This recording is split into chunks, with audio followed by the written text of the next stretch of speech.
order, disorder, reorder. Here's what I'll say about it. Whenever I'd go through something difficult, my mind would always go to one of three places. Either, oh no, I've done something wrong and God is angry with me and that's why this is happening. Or he doesn't care about my life. Or he doesn't exist.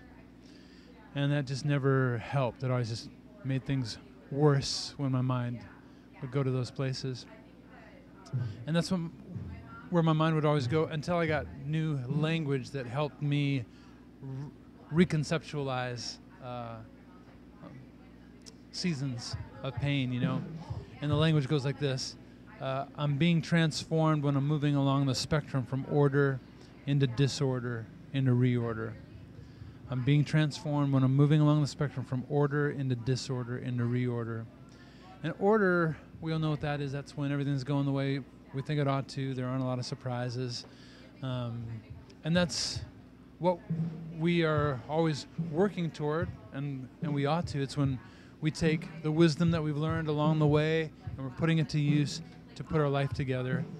And that's great. The only problem with order is you don't learn anything new in order, right? And you can become complacent and stagnant and maybe even prideful, you know. So that's the problem with order.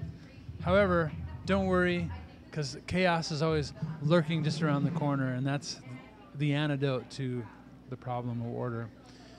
Disorder is when, you know, it's, you know, maybe you have a health issue, or you lose your job, or a divorce, or a depression, or something that turns your world upside down, and it's confusing, and it makes you realize you weren't as in control as you thought you were, and your answers weren't as sufficient as you thought they were.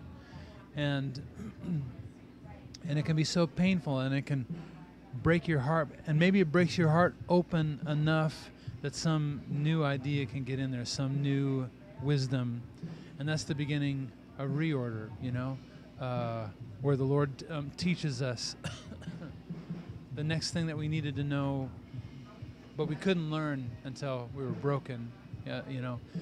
And so just understand, you know, those three words help me to be less anxious and less panicked whenever I go through difficulty now. And it actually gives me hope. It's like, oh, wow, everything's falling apart again.